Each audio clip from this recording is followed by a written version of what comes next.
अथैकविंशोऽध्यायः 21वां अध्याय। नंदी, गणेश, कार्तिकेय आदि शिवगणों का कालनेमी शुंभ तथा निशुंभ के साथ घोर संग्राम। वीरभद्र तथा जलंधर का युद्ध। भयाकुल शिवगणों का शिवजी को सारा वृत्तांत बताना। सनत कुमार बोले, तब नंदी, गणेश, कार्तिकेय आदि गणाधिपतियों को देखकर वे दानव द्वंद्व युद्ध करने के लिए क्रोधपूर्वक दौड़े। कालनेमी नंदी की ओर, शुंभ गणेश की ओर और निशुंभ कार्तिकेय की ओर शंकित होकर दौड़ा। निशुंभ ने कार्तिकेय के मयूर के हृदय में 5 बाणों से वेग पूर्वक प्रहार किया, जिससे वह मूर्छित होकर पृथ्वी पर गिर पड़ा। तब कुमार ने क्रोधित हो 5 बाणों से उसके रथ, घोड़ों और सारथी पर प्रहार किया। इसके बाद रण दुर्मद उन वीर कार्तिकेय ने अपने दूसरे तीक्ष्ण बाण से देव शत्रु निशुंभ पर बड़े वेग से प्रहार किया और घोर गर्जना की। महाबली निशुंभ नामक असुर ने भी युद्ध में गर्जना करते हुए उन कार्तिकेय पर अपने बाण से प्रहार किया। तब कार्तिकेय ने जब तक क्रोध से अपना शक्ति नामक आयुध लिया, इतने में निशुंभ ने वेग पूर्वक अपनी शक्ति से उन्हें गिरा दिया। हे व्यास, इस प्रकार वीर ध्वनि करके गरजते हुए कार्तिकेय एवं निशुंभ का वहीं पर घोर युद्ध होने लगा। नंदीश्वर ने भी अपने बाणों से कालनेमी को बेध दिया। उन्होंने अपने 7 बाणों से कालनेमी के घोड़े, सारथी, रथ तथा ध्वजा का छेदन कर दिया। तब कालनेमी ने क्रुद्ध होकर अपने धनुष से छूटे हुए अत्यंत तीखे बाणों से नंदी का धनुष काट दिया।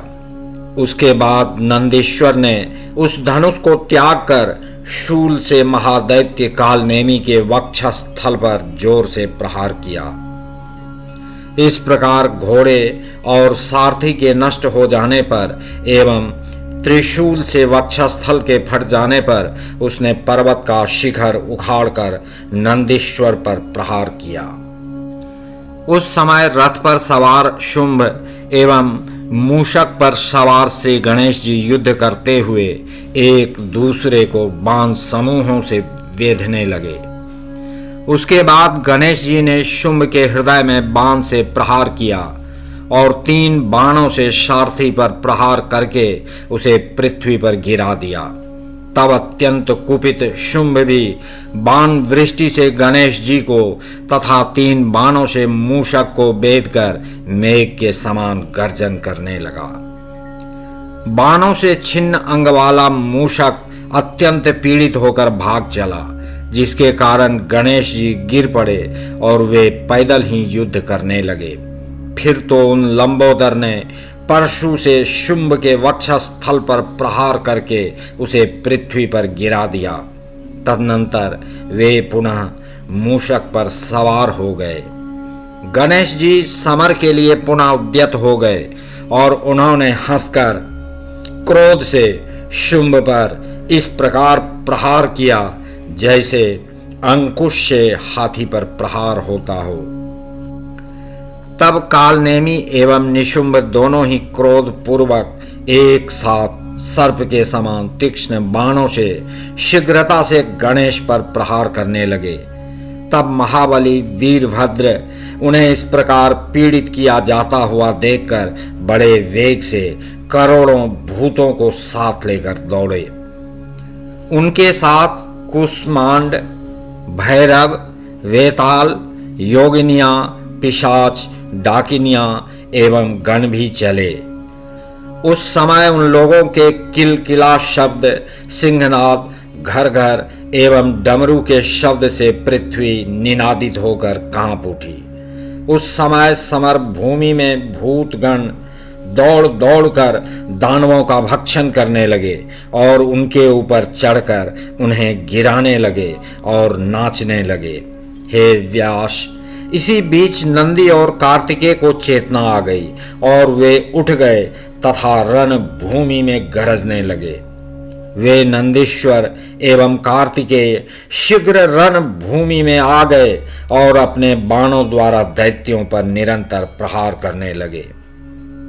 तब छिन्न भिन्न हुए दैत्यगण पृथ्वी पर गिरने लगे और उन गिरे हुए दैत्यों को भूतगण खाने लगे। इससे दैत्यों की सेना विषादग्रस्त तथा व्याकुल हो गई। इस प्रकार प्रतापी नंदी, कार्तिकेय, गणेश जी, वीरभद्र तथा अन्य गण युद्ध भूमि में जोर जोर से गरजने लगे। जलंधर के वे दोनों सेनापति शुंभ निशुंभ, महादैत्य कालनेमी एवं अन्य असुर पराजित हो गए। तब अपनी सेना को विध्वस्त हुआ देखकर बलवान जलंधर ऊंची पताका वाले रथ पर सवार हो गणों के समक्ष आ गया। हे व्यास जी, तब पराजित हुए दैत्य भी महान उत्साह से भर गए और युद्ध के लिए तैयार होकर गरजने लगे। हे मुने, विजयशील शिव के गण नंदी, कार्तिकेय, गजानन, वीरभद्र आदि भी गर्जना करने लगे। उस समय दोनों सेनाओं में हाथियों, घोड़ों तथा रथों के शब्द, शंख एवं भेरियों की ध्वनि एवं सिंहनाद होने लगे। जलंधर के बाण समूहों से द्युलोक तथा भूलोक के बीच का स्थान उसी प्रकार आच्छादित हुआ जैसे कोहरे से आकाश आच्छन्न हो जाता है। वह नंदी पर 5, गणेश पर 5 और वीरभद्र पर 20 बाणों से प्रहार करके मेघ के समान गर्जन करने लगा। तब रुद्रपुत्र महावीर कार्तिकेय ने बड़ी शीघ्रता से अपनी शक्ति द्वारा उस दैत्य जलंधर पर प्रहार किया और वे गर्जन करने लगे। शक्ति से विदीर्ण देह वाला वह महाबली दैत्य आंखों को घुमाता हुआ पृथ्वी पर गिर पड़ा, किंतु बड़ी शीघ्रता से उठ गया। उसके बाद उस दैत्य श्रेष्ठ जलंधर ने बड़े क्रोध से कार्तिकेय के हृदय में गदा से प्रहार किया। हे व्यास जी, तब वे शंकर पुत्र कार्तिकेय ब्रह्मा के द्वारा दिए गए वरदान के कारण उस गदा के प्रहार को सफल प्रदर्शित करते हुए शीघ्र पृथ्वी पर गिर पड़े। इसी प्रकार शत्रुहंता एवं महावीर नंदी भी गदा के प्रहार से घायल होकर कुछ व्याकुल मन हो पृथ्वी पर गिर पड़े। उसके बाद महाबली गणेश जी ने अत्यंत क्रुद्ध हो शिवजी के चरण कमलों का स्मरण करके बड़े वेग से दौड़कर अपने परशु से दैत्य की गदा को काट दिया। वीरभद्र ने 3 बाणों से उस दानव के वक्षस्थल पर प्रहार किया तथा 7 बाणों से उसके घोड़ों, ध्वजा, धनुष एवं छत्र को काट डाला।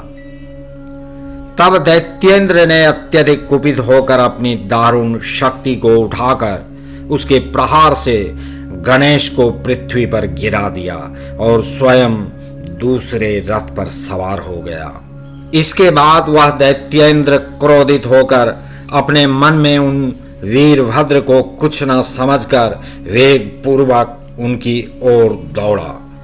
दैत्यराज महावीर जलंधर ने तीखे बाण से शीघ्रता पूर्वक उन वीरभद्र पर प्रहार किया और गर्जना की। उस महान परिघ से गणेश्वर वीरभद्र का सिर फट गया और वे पृथ्वी पर गिर पड़े। उनके सिर से बहुत रक्त बहने लगा। वीरभद्र को पृथ्वी पर गिरा हुआ देखकर रुद्रगण भय से शंकर जी को पुकारते हुए रण भूमि छोड़कर भागने लगे। तब शिवजी ने गणों का कोलाहल सुनकर अपने समीप में स्थित महाबली गणों से पूछा। शिवजी बोले, हे महावीरों, मेरे गणों का यह महान कोलाहल क्यों हो रहा है? तुम लोग पता लगाओ, मैं इसे शीघ्र ही शांत करूंगा। वे देवेश अभी गणों से आदर पूर्वक पूछ ही रहे थे, तभी वे श्रेष्ठ गण प्रभु शिव के पास पहुंच गए। उन्हें विकल देखकर प्रभु शंकर जी उनका कुशल पूछने लगे। तब उन गणों ने विस्तार पूर्वक सारा वृत्तांत यथावत कह दिया। तब महान लीला करने वाले प्रभु भगवान रुद्र ने उसे सुनकर महान उत्साह बढ़ाते हुए उन्हें अभय प्रदान किया।